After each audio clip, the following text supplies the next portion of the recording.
The sun beat down on Finn's back as he walked along the shore. The tide had gone out, leaving behind a vast expanse of sand dotted with hundreds, maybe thousands, of starfish stranded in the shallow pools. Each one pulsed weakly, their tiny arms glistening in the harsh sunlight. Finn knelt, picking up a starfish, its skin cool and surprisingly smooth against his palm. He carefully carried it to the edge of a deeper pool and gently placed it in the water. The starfish, for a moment, seemed lifeless. Then, with a slow, deliberate movement, it began to right itself and then moved into the deeper water. He continued, one starfish at a time, his small hands working tirelessly. He felt a strange sense of urgency, a quiet determination in his heart.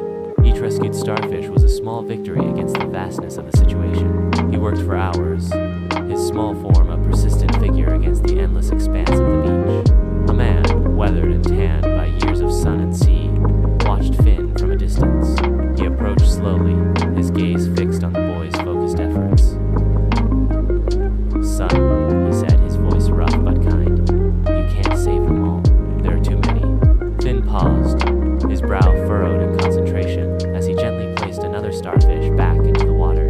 He looked up at the man, his eyes bright and unwavering. "I know," he replied, his voice small but firm. "But I made a difference for this one."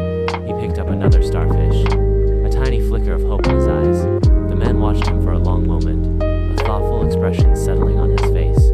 He didn't say anything more, but a subtle shift occurred in his demeanor. He seemed to understand something profound, something beyond the simple act of saving starfish.